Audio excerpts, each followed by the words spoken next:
제가 예전에 처음에 강의할 때는 이제 유아교육법 시행령, 시행규칙 이렇게 해서 대조하면서 쭉 하나하나 다 본 적도 있긴 하거든요. 그렇게 하니까 이제 되게 좋다고 하시긴 하는데 시간이 너무 많이 걸리는 것 같아요. 그래서 일단은 요 강의에서는 그렇게까지는 안 할 생각이에요. 근데 혹시 그렇게 보고 싶으시면 제가 보강이나 이런 걸로 한번 날 잡아서 할 수는 있는데 그게 이제 장단점이 있더라고요. 왜냐하면 이제 법이 그렇게 많이 나오는 것도 아니잖아요. 알면 속은 시원한데 시간이 너무 많이 걸리는 거예요. 제가 보강해서 올려놓으면 또 안 볼 수도 없잖아요, 선생님들이. 그래서 일단은 이 본강의에서는 유아교육법, 시행령, 시행규칙 3단 비교해가지고 하나하나 훑어드리는 건 일단은 안 하려고 해요. 근데 선생님들께서 뭐 진짜 알고 싶다 뭐 그런 생각이 드시면은 저한테 이제 좀 얘기를 해주시면 제가 그거는 보강으로 처리를 할게요. 그러면 보시고 싶은 분은 보시고 보기 싫은 분은 안 보시고 이렇게 하려면 시간이 많이 걸려요. 한번 들으면 좋긴 하죠. 근데 시험이 막 많이 나오면 제가 꼭 하세요 막 이렇게 하겠는데 시험이 그렇게까지는 잘 안 나오니까 일단은 문제에서는 필요한 조항만 빼서 이렇게 보도록 하겠습니다. 그리고 또 법이 자꾸 바뀌어가지고 법은 잘 안 바뀌죠. 시행령, 시행규칙이 많이 바뀌죠. 자, 여기 31번부터 좀 보실게요. 31번은 도로교통법하고 지능정보화 기본법하고 지능정보화 기본법 시행령입니다. 주요 조항들을 쭉 이제 놓은 거예요. 그래서 이제 요거 해설지를 좀 바로 보시는 게 나을 것 같아요. 자, 보시면은 여기 이제 제 53조 도로교통법 53조입니다. 자, 여기 보시면은 민식이법 관련해서 개정이 많이 됐어요, 이게. 그래서 어린이 통학버스 운전자 및 운영자 등의 의무인데 우리는 운전자도 아니고 운영자도 아니지만은 하여튼 알아두셔야 되는 거예요. 자, 그래서 어린이 통학버스를 운전하는 사람은 어린이나 영유아가 타고 승차하고 하차할 때 이때만 전멸등 이렇게 깜빡깜빡 하는 거 있잖아요. 이때는 바꿔 말하면은 애들이 타고 내릴 때는 반드시 전멸등을 켜놔야 되는 거예요. 이해 가시죠? 그죠? 전멸등. 자, 그 다음에 2항 제53조 2항에 보시면은 어린이 통학버스를 운전하는 사람은 어린이나 영유아가 어린이 통학버스를 탈 때는 승차한 모든 어린이나 영유아가 뭐 해야 돼요? 좌석 안전띠, 안전벨트 이러시면 안 되고 좌석 안전띠. 그죠? 줄도 여기는 줄을 안 그어놨는데 줄을 그으세요. 좌석 안전띠를 해야 되고요. 그 다음에 이 좌석 안전띠는 어린이나 영유아의 신체 구조에 적합하게 조절돼야 합니다. 그래서 이제 어른들이 타는 차 있잖아요. 어른들 신체에 맞게 되어 있는 안전띠는 애들한테는 오히려 막 흉기 될 수 있어요. 사고 났을 때. 자, 그래서 애들 차는 애들한테 맞는 그런 이제 카시트도 해야 되고 안전띠도 해야 돼요. 자, 그래서 여기 이제 신체 구조입니다. 니은 신체 구조. 자, 적합하게 조절될 수 있도록 하는 안전띠고 원래 이름은 좌석 안전띠입니다.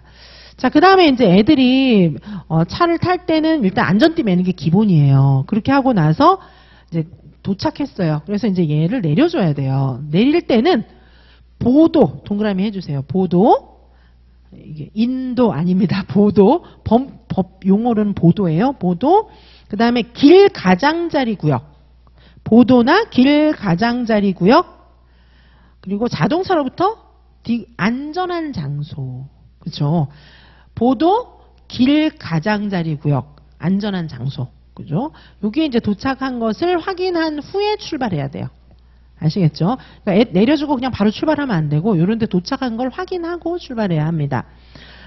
좌석 안전띠는 이제 막 절대 착용할 수 없는 질병이 있는 애들, 이런 경우에는 이제 안 해도 되는 거예요. 자, 그리고 이제 도로교통법인데 이제 개정 전과 개정 후를 지금 이제 나열을 해 두었는데요. 개정 전은 참고로 보시기 바라겠습니다. 개정 전이 보시면은 훨씬 약해요. 개정 후가 훨씬 강합니다. 특별히 여기 이제 35조에 있는 6항, 7항 이런 건 새로 생긴 거예요. 그렇죠? 새로 생겼는데 보면은 보호자 동승해야 되는 거. 이게 강화가 됐어요. 그래서 유아들을 이제 차에 태워서 데리고 가고 이렇게 할 때 동승 보호자가 꼭 타야 돼요. 그러면 우리는 동승 보호자예요. 우리는 운영자나 운전자가 아니고 동승 보호자잖아요. 그래서 교사가 꼭 타고 운전해야, 이 차를 운행해야 되는 거예요. 자, 그래서 도로교통법 개정 전은 참고로 보시고, 아, 이렇게 강화됐구나. 이렇게 이제 이해하시면 되고요. 자, 27페이지에 있는 도로교통법 개정 내용을 좀 보시면, 전멸 등 신체 구조, 안전한 장소, 보호자, 안전한 장소, 여기까지는 우리가 봤죠. 그쵸? 그 다음에 이제 3항 보시면은, 어린이 통학버스를 운영하는 자는, 지금 통학버스를 운영하는 자가 지명한 보호자를 태워야 돼요. 보호자는 어른이어야 돼요. 성인 중에서. 보호자를 함께 태우고 운영해야 되고, 동승 보호자는 어린이나 영유아가 승차 또는 하차할 때 자동차에서 내려서, 그죠? 자동차에서 내려서 얘네들을, 그러니까 우리가 내려가지고 애들을 태우고, 애들을 내려줄 때도 먼저 내려서 손잡고 내려주고, 이렇게 해야 되는 거예요. 내려서 어린이나 영유아가 안전하게 승차하는 것을 확인하고, 운행 중에는 또 어떻게 해야 되는 거죠? 애들이 안전띠를 메고 있게 해줘야 돼요. 운행 중에도. 그러니까 멈춰서 타고 내릴 때는 우리가 내려서 타고 내리게 해줘야 되고, 운행 중에도 애들을 봐야 돼요. 이렇게 보면서 안전띠를 메고 있게. 이렇게 안전에 필요한 그런 보호 조치를 해야 됩니다. 주로 이제 이동 중에는 애들이 뛰어다니게 하면 안 돼요. 자동차에서 뛰어다니게 하면 안 되고, 안전띠 메고 있는지 계속 봐야 되고, 차 창밖으로 신체를 이렇게 꺼내지 못하게끔 그렇게 하는 것들이 대표적인 것입니다. 자, 여기 4항에 보시면은 이제 어린이 통학버스 애들이 잘 타는지 확인하고, 자, 6항에 보시면은 어린이 통학버스를 운영하는 자, 요거 이제 원장님이겠죠? 운영하는 자는 행정안전부령으로 정하는 보호자 동승을 표시하는 표지를 부착하는 게 이제 일반적이에요. 그리고 누구든지 보호자를 태우지 않고 운행하는 경우에 보호자 동승 표지를 부착하면 안 됩니다. 그죠? 그리고 어린이 통학버스를 운영하는 사람은 좌석 안전띠 착용, 보호자 동승 확인 기록, 요거를 작성해야 되고 보관해야 돼요. 좌석 안전띠 착용이 어떻게 됐는지 다 써야 돼요. 그리고 보호자가 언제 탔는지 이런 거 다 써야 돼요. 누가 탔는지 언제 탔는지 이런 거 다 써야 돼요. 보관하고 매 분기 어린이 통학버스를 운영하는 시설을 감독하는 주무기관의 장에게 안전운행 기록을 또 제출까지 해야 됩니다. 자, 요거까지 이제 기억을 해주시면 될 것 같아요. 요거는 시험 문제로 다 안 낸 건데 여기까지 기억을 좀 해주시기 바라겠습니다. 자, 그 다음에 이제 요 문제 지금 31번 문제에 보면은 위에는 도로교통법인데 일부만 문제로 내놨어요. 해설은 좀 더 자세하게 해놨고요. 그 다음에 이제 나하고 다는 지능정보화기본법 관련된 거잖아요. 그 해설을 또 보실게요. 28페이지에 보시면은 지능정보화기본법, 아까 지능정보 서비스에 대한 거 문제 또 앞에도 좀 있었어요. 그렇죠? 자, 지능정보화기본법에 보시면은 지능정보 서비스 과의존 관련 교육, 요기 또 용어 동그라미 쳐주세요. 지능정보 서비스 과의존 관련 교육을 해야 됩니다. 이게 지능정보 서비스는 그러니까 무슨 인터넷 뭐 이렇게 하면 좋은데 그게 아니고 그냥 한자어로 풀다 보니까 지능정보 서비스 중독이 아니고 과의존 관련 교육이에요. 자, 그래서 이런 과의존 교육은 2에 보시면은 유아교육법에서는 유아교육법에 해당하는 유치원 연 1회 이상 교육을 해야 되도록 되어 있습니다. 연 1회. 자, 그리고 뭐 그다음에 좀 보시면 되고요. 그다음에 시행령에 나와 있는 거 보시면은 뭐 요거 이제 우리가 계속 제출하고 검사 맡고 이렇게 해야 되고요. 3항 50조 3항에 보시면은 지능정보서비스 과의존 관련 교육은 강의로 할 수도 있어요. 그 다음에 시청각 교육으로 할 수도 있어요. 요거 전문가가 할 수 있고 아까 앞에서도 요거 좀 봤거든요. 그 내용하고 같이 좀 보시고요. 그 다음에 교육의 내용입니다. 교육 내용은 지능정보서비스 과의존 현황 및 사례, 애들 너 이렇게 중독된다 이런 거 이제 보여줄 수 있고요. 그 다음에 과의존 예방하고 시간 관리하는 방법, 요거 비슷한 거 그래서 시험에 나는 거죠, 그렇죠?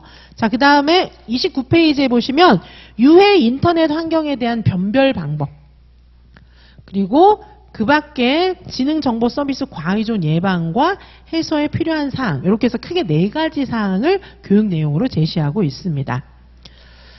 자, 그리고 이제 뭐 실시 결과 이런 거를 제출하도록 되어 있습니다. 6항에 보시면 7항은 뭐 참고적으로 봐주세요. 이게 이제 뭔가 교육을 잘 못한다, 부실하다, 이 유치원이 그럴 경우에는 점검 후 6개월 이내에 관리자 특별교육, 원장님이 이제 교육 받아야 되고 막 이런 거예요. 그렇죠? 원장님이 그리고 교사들 교육 시켜야 되고 막 이렇게 해야 됩니다.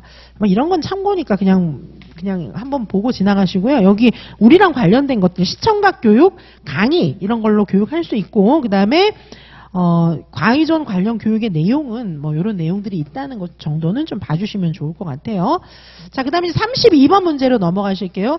여기에 나와 있는 것보다 이제 좀 더 많이 해설을 해놨으니까 같이 좀 보시면 되고요. 그 다음에 32번 보시면은 다음은 가는 국가교육위원회 설치 및 운영에 관한 법률이고 나는 시행령입니다.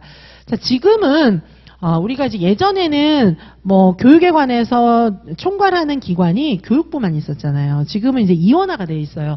교육부 장관은 이주호 장관이잖아요. 근데 여기 국가교육위원회가 어떤 면에서는 교육부보다 더 파워가 막강하기도 해요. 국가교육위원회 위원장은 이배용 교수예요. 이대 출신 교수죠. 이대 교수 출신이죠. 이배용 교수가 지금 국가교육위원회 위원장이고, 여기 이제 국가교육위원들도 구성이 되어 있는데, 여기 이제 사실은 국가교육위원회 안에 저 지인들도 많이 들어가 있어요, 사실은. 그래서 국가교육위원회하고 교육부하고 이원화가 되어 있고요. 특별히 이제 교육과정에 관한 건 이제 교육부에서 발표를 안 해요. 고시문을 예전에 교육부에서 발표했잖아요. 이제부터는 국가교육위원회에서 고시문 발표합니다. 바뀌었어요. 자, 그래서 보시면은 요거 이제 제가 필요한 거 괄호를 다 쳐놨어요, 문제로. 그런데 요 이제 법을 좀 보실게요. 밑에 보시면은 국가교육위원회, 요 용어도 좀 아셔야 돼요. 국가교육위원회 자체를 좀 익혀두셔야 합니다. 자, 국가교육위원회는 상임위원 3명하고 뭐 21명의 위원으로 구성이 된다. 요건 참고로 알아두시고요. 요 위원이 될 수 있는 사람들은 학교나 유치원에 교원으로서 10년 이상 있거나 있었던 사람. 선생님들 임용시험 봐가지고 들어가잖아요. 그러면 10년 교사하면 사실은 국가교육위원 될 수도 있어요. 아시겠죠? 일부 극소수 선생님들이 되는 거죠. 그래서 이제 우리나라 교육에 막대한 영향을 줄 수가 있어요. 그 다음에 두 번째로는 교육 또는 그 밖의 관련 분야를 전공한 사람으로서, 그러니까 교육학과, 유아교육과 교수면 되는 거예요. 부교수 이상의 직에, 여기도 부교수 얘기하잖아요. 부교수는 돼야 알 수 있어요. 겸임교수 안 되는 거예요. 부교수 이상이라고 하면 부교수 또는 교수. 그러니까 대학의 직제가 교수, 부교수, 그다음에 이제 조교수 이렇게 돼요. 옛날에는 그 밑에 전임 강사도 있었는데 지금은 전임 강사는 없어요. 처음에 교수 채용되면은 정년 트랙 교수는 조교수부터 시작해요. 조교수, 부교수, 교수 이렇게 되는 거예요. 그래서 여기 부교수 정도 되려면은 약 한 10년 정도는 근무해야 부교수가 돼요. 정교수는 이제 학교에 따라 좀 다르지만 조금 연세 있으신 분들, 그렇죠? 그래서 부교수 이상의 직에 있거나 있었더라, 아니면 이에 상응하는 직에 10년, 그러니까 10년을 얘기하는 거예요. 부교수 되려면 정년 트랙 교수가 돼서 10년 이상 있어야 부교수가 되기 때문에 이렇게 이야기합니다. 교육 또는 교육 관련 분야의 경험에 있는 3급 공무원. 그다음에 이제 그 외에 다른 사람들 참고로 좀 봐주시기 바라고요.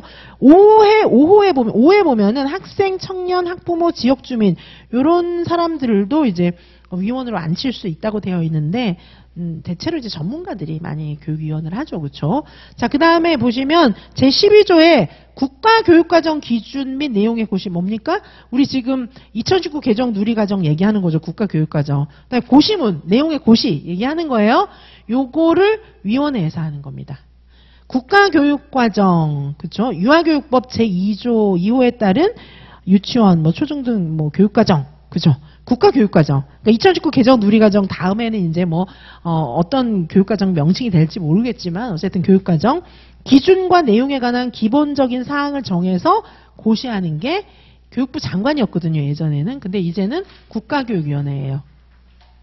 그리고 30페이지 보시면은 그 다음에 이제 국민참여위원회라는 것도 둘 수가 있습니다.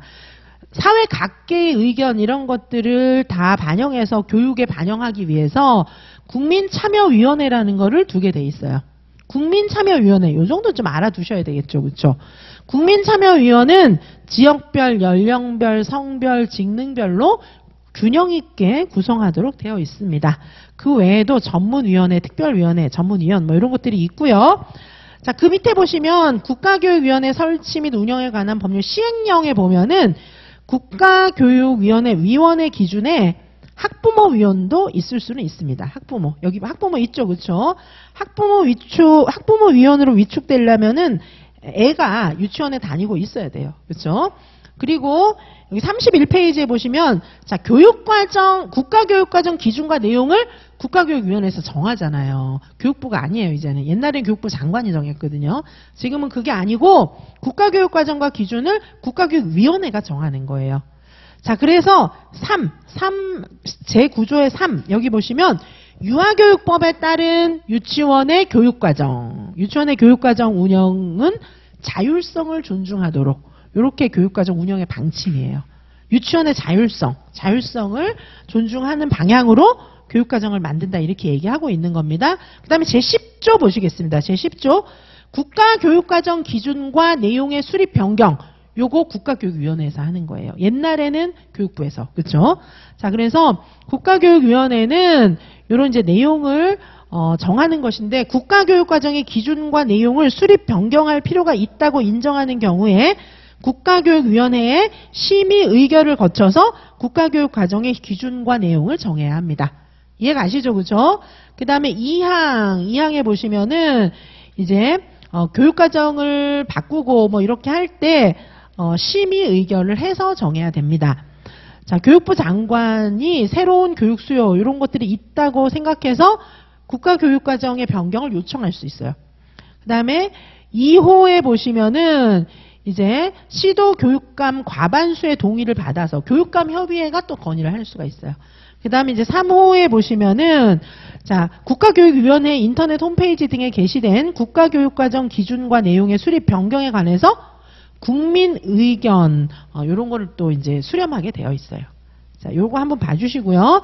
자, 쭉 보시면 어쨌든 이제 교육과정, 국가교육과정을 예전에 교육부가 했는데 지금은 아니고 국가교육위원회가 한다. 요걸 기억을 해주시고 32페이지 보시면은 국가교육과정에 대한 조사 분석 점검 이런 것들도 교육위원회에서 해서 교육과정을 만들어요. 그 다음에 제12조에 보시면 국가교육과정 모니터링단도 둡니다. 여기에 제12조의 1 여기 보시면 유치원 교육과정에 대한 것도 모니터링단을 운영을 한다는 거예요. 자, 이렇게 보시면 전체적으로 좀 점검이 되셨죠. 그렇죠? 자, 그래서 여기 이제 괄호에 들어갈 부분은 지금 이제 다 보셨어요. 그렇죠? 다 보셔서 보시면 되겠습니다. 그래서 교육과정 정하는 거 이런 것들을 이제 국가교육위원회가 한다. 이렇게 기억을 해 주시고 자, 그다음에 이제 32번부터 보도록 하시겠습니다. 32번 지금 보셨죠? 35번 보실게요. 35번 보시면은 다음은 두 교사의 대화입니다. 35번 위에서 두 교사의 대화에 나타난 스마트폰 과의존 현상 중에서 문제적 결과 상태를 설명하시오. 스마트폰 과의존을 우리가 지금 이제 교육을 하게 돼 있잖아요. 법에 의해서. 그래서 이렇게 비슷한 문제가 이전에 또 나왔던 거예요. 자, 이제 법에 의해서 우리가 교육을 해야 되는구나. 이런 걸 좀 생각해 보시고 자, 여기 보시면 스마트폰 과의존 현상, 중독 현상이죠. 여기서 문제적 결과 상태에 해당하는 거 자, 요거는 이제 얘가 눈도 나빠지고 동생들하고 관계도 안 좋아지고 뭐 요런 게 이제 문제적 결과에 해당하는 거예요. 해설은 조금 이따 보도록 하시고요. 36번 보시면 위에서 이 교사가 은영이 부모님께 제시할 수 있는 스마트폰 과의존 가이드라인 한 가지 요거는 이제 뭐 규칙을 정하고 일관되게 준수한다. 뭐 요런 지침이 있을 수가 있고요. 37번에 보시면 이런 상황을 고려해서 유아들에게 교사가 실시할 수 있는 미디어 안전교육 두 가지를 뭐 설명하시오 이렇게 되어 있는데 여기 해설에는 이제 그 미디어 안전교육의 내용 아까 있었잖아요. 법에서도 이제 그런 것 좀 응용해서 애들 수준에 맞게 풀어서 쓰시면 되기도 하고요. 이제 그런 내용은 조금 따로 공부를 좀 할 필요도 있고요. 그래서 미디어는 잘못 사용하면 해가 된다. 교육 내용에도 있었어요. 그렇죠? 그리고 이제 미디어 사용을 할 때 좀 예의 바르게 예의를 좀 지키는 게 좋다. 뭐 이런 교육도 할 수가 있습니다. 자, 해설을 보시면은 스마트폰 과의존 현상 보시면은 요게 현저성, 조절 실패, 문제적 결과 이렇게 세 가지가 있어요. 그래서 예전에 시험 문제에 현저성, 조절 실패 나왔었죠. 자, 현저성이라고 하는 것은 얘가 스마트폰만 쓰고 딴 거 안 하는 거예요. 오직 스마트폰만 쓰는 거예요. 다른 것들도 좀 해야 되는데. 조절 실패는 뭐죠? 말 그대로 조절 실패하는 거예요. 30분만 쓰기로 약속했는데 막 하루 종일 하고 있는 거죠. 자, 그 다음에 이제 문제적 결과는 너무 중독이 심해가지고 문제가 진짜 현실적으로 생긴 거예요. 눈이 나빠지고 막 친구들하고 관계 다 단절되고 막 이런 거를 얘기하는 것입니다. 크게 세 가지의 현상이 나타나는 거예요. 현저성, 조절 실패, 문제적 결과 이렇게. 자, 그래서 영유아를 위한 스마트폰 과의존 예방 가이드라인이 있습니다. 요거는 이제 공식적으로 이렇게 발표한 그런 내용들이니까 한번 좀 보시면 좋겠습니다. 그래서 1단계 가이드라인 1단계는 스마트폰 과의존 문제인식. 와, 이렇게 하면 안 되는구나. 뭐 문제 인식을 좀 하도록 하는 것이고, 두 번째는 이제 문제를 인식했으면 스마트폰 많이 사용하면 잘못하면 이렇게 병도 걸린대. 막 이렇게 이제 알고 나면은 그 다음에는 스마트폰 사용 상태를 점검해야 합니다. 그다음에 3단계에서는 이제 바른 스마트폰 사용 실천 방법 이런 것들을 이제 제시를 해줄 수가 있고요. 그다음에 4단계에서는 주변 사람과의 관계 형성을 강화할 수가 있습니다. 요거 이제 자세하게 좀 봐주시기 바라겠습니다. 그리고 전에 설명했던 거라서 빨리 지나가는 거고요. 그다음에 유아를 위한 미디어 안전교육의 내용 요것도 전체적으로 한번 봐주셔야겠죠, 그렇죠? 법에 있는 것도 아셔야 되겠지만 실제로 우리가 이제 애들한테 어떻게 교육할 건지 이것도 이제 봐주셔야겠습니다. 자, 그 다음에 38번, 39번 여기는요. 지금 요거는 이제 생활기록부에 관한 거예요. 지금 38번, 39번 요 문제 있잖아요. 요 문제가 보시면 38번, 39번에 나와 있는 요 문제 자체가 아예 생활기록부 문제입니다. 생활기록부. 자, 그래서 여기 생활기록부 문제 보시면은 이 페이지 자체가 생활기록부 문제로 생활기록부 개정된 것 자체로 그냥 요 양식을 만들어 넣어놨어요. 자, 그래서 보시면은 38번에 기억, 니은, 디귿을 채우는 건데 요거는 이제 기억은 건강검진 항목의 그런 양식이에요. 그죠? 그래서 기억은 건강검진, 니은에 들어가는 것은 검진 1, 디귿에 들어가는 것은 검진 기관입니다. 자, 38번 문제에 보시면은 기억, 니은, 디귿을 보시면 기억은 건강검진, 니은은 검진 1, 디귿은 검진 기관이 들어가는 것입니다. 자, 요거 이제 양식하고 이런 건 좀 이따 보시고요. 일단 문제를 보시면 여기 문제에 나와 있는 양식 자체가 생활기록부 변경된 거예요. 생활기록부 최근에 변경됐습니다. 여기 보시면 2023년 3월 1일자로 변경돼 가지고 이게 제가 암기장에 생활기록부 좀 써놨는데 그거 제가 다시 고쳐서 올려드린다고 했어요. 암기장 나오고 나서 바뀌었어요, 이게. 그래서 이게 지금 바뀐 양식이에요. 엄청 많이 바뀌진 않았지만 좀 바뀌었어요. 자, 그래서 여기 기억, 니은, 디귿 보시면 기억은 건강검진, 니은은 검진 1, 디귿은 검진 기관이고요. 그 다음에 39번에 보시면 리을을 작성할 때 리을은 뭐죠? 유아평가에 관한 거예요. 유아평가에 관한 건데 리을을 작성할 때 유치원 교육과정에 제시된 신체운동, 건강, 의사소통, 사회관계, 예술경험, 자연탐구 영역의 미음을 바탕으로 해서 유아를 종합적으로 이해할 수 있는 문장으로 입력하는 것인데 미음을 채우시오 이렇게 되어 있습니다. 그렇죠? 요거는 이제 관찰 결과에 의해서 애들을 종합적으로 이제 판단하는 것이다 이렇게 되어 있고 지금 요 해설을 보도록 하시겠습니다. 자, 해설지 보시면은 자, 유치원 생활기록부 양식 아까 위에 있는 거랑 똑같아요. 자, 보시면은 자, 여기서 옛날에는 뭐 이제 옛날에는 요거 기본 사항 요거는 이제 번호에 안 들어갔어요. 옛날에는 요거는 번호에 안 들어갔는데 지금 이제 기본 사항을 이렇게 1번 이렇게 번호로 넣었고요. 그 다음에 아주 옛날에는요, 그러니까 지금 얼마 전에 바뀌었고 그 전에 그 2019 개정 누리과정이 되기 전에 생활기록부 양식이 있었고 2019 개정 누리과정이 되면서 한번 바뀌었고 또 바뀌었거든요. 그러니까 2019 개정 누리과정이 되면서는 뭐가 바뀌었냐 하면은 2019 개정 누리과정 전에는 인적사항에도 여기 특기사항을 쓰는 게 있었어요. 쓰는 게 있었는데 지금은 이제 지난번에 바뀔 때 이거 없어졌고요. 그 다음에 여기 인적사항에 부모에 대한 거 있잖아요. 뭐 가족에 대한 거 이런 거 쭉 있었거든요. 근데 이거 이제 없어졌어요. 가족 이런 거 없어요. 얘가 뭐 한부모 가정일 수도 있고 뭐 여러 가지가 있잖아요. 그래서 애에 대한 것만 이렇게 딱 쓰게 이렇게 됐어요. 그렇죠? 자, 그리고 이제 학적사항에 보시면은 학적사항에는 여기 특기사항이 있죠. 여기다가는 얘가 이제 유치원 딴 데로 옮겨가고 이러면 이제 그런 거 쓰는 거예요. 그렇죠? 자, 그 다음에 이제 출결 상황 있죠. 출결 상황에도 특기사항이 있어요.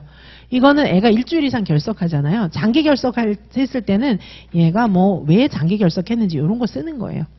그리고 여기 보시면 옛날에는 여기 신체 발달 상황 있죠. 여기 신체 발달에다가도 옛날에는 여기 특기사항이 있었어요. 옛날에는. 특기사항이 있었는데 아니 신체에 특기사항이 있을 게 뭐가 있어요. 그렇죠? 그래서 지금은 이런 거 없어요. 뭐 특히 키가 작은 뭐 이런 거 쓰라는 거야 뭐예요. 그렇죠? 없어. 이거 지금 이제 없고요. 건강검진에는 특기사항이 있어요. 그래서 여기다가는 뭐 지금은 이제 법에서 건강검진을 기록해야 된다 이런 거는 없지만 여기 이제 얘가 뭐 학업에 되게 이제 눈이 엄청 나쁘다거나 이러면은 선생님들이 좀 도와줘야 될 필요가 있잖아요. 그런 거는 여기다 이제 쓰는 건데 여기다가 마음대로 쓰면 안 돼요. 부모님의 동의를 받아서 부모의 동의를 꼭 받아야 돼요. 받아서 이제 얘가 학년 올라갈 때 다음 선생님도 도와줬으면 좋겠다 이런 게 있다면 눈이 이제 현저하게 좀 시력이 안 좋기 때문에 수업할 때 배려가 필요합니다. 뭐 이런 거 써도 되는데 부모님의 동의를 꼭 받아야 돼요.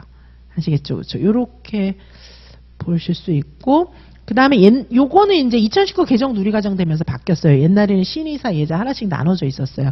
요게 이제 유아의 발달 상황인데 이게 이제 결국 평가라는 얘기예요. 발달 상황이고요. 요거는 관찰 기록에 근거해가지고 종합적으로 이해할 수 있는 문장으로 써야 돼요. 그렇게 되어 있습니다. 자, 그런 내용이 뒤에 다 나와 있어요. 자, 보시면은 생활기록부 작성 및 관리 지침, 용어의 정의도 다 되어 있습니다. 용어의 정의는 참고로 한번 보세요. 전산 자료, 전산 매체, 뭐 사용자, 그다음에 원적교 뭐 이런 용어들이 있는데 원적교는 얘가 이제 다른 유치원으로 옮길 때 전에 있던 유치원 요걸 얘기를 하는 거고요.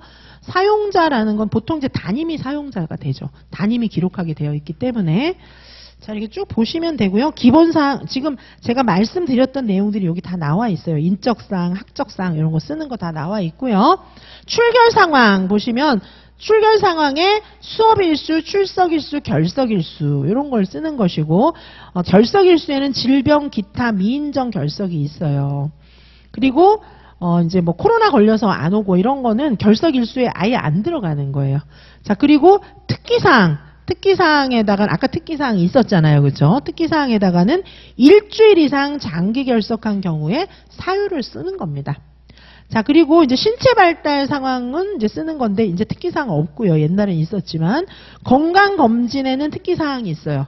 여기다가는 유아의 건강이 유치원 생활에 영향을 미치는 내용이 있을 경우에 보호자의 동의를 받아서 쓰는 거예요. 그죠?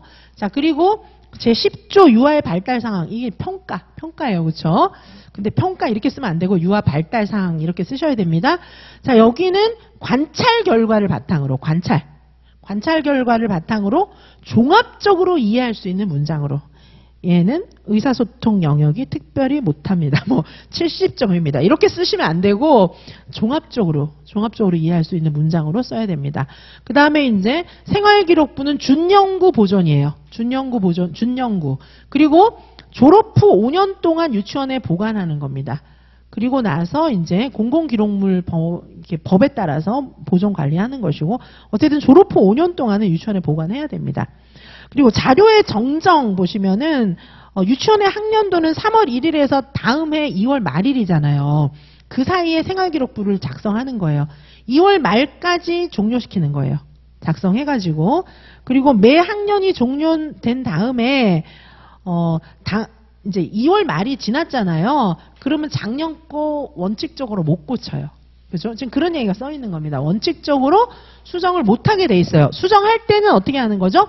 증빙 자료를 첨부해가지고 증빙 자료의 객관성 여부, 정정의 사유, 정정 내용 이런 것들을 다 검토해가지고 정정하게 돼 있어요. 그러니까 정정 거의 안 된다고 보시면 돼요. 그리고 정정대장 이런 거는 전자기록 생산 시스템에서 제공하는 결제 절차를 거쳐서 관리를 해야 돼요. 그리고 그것도 준연구 보관해야 돼요. 그러니까 한마디로 이제 고치지 말란 얘기죠. 그렇죠? 그 다음에 13조 자료의 제공 보시면 원장은 유아의 보호자 또는 유아가 입학한 초등학교장, 특수학교장 이런 사람이 이제 생활기록부가 필요합니다. 이렇게 요청하면은 보내줄 수 있는데 반드시 보호자가 동의해야 돼요. 보호자가 동의할 경우.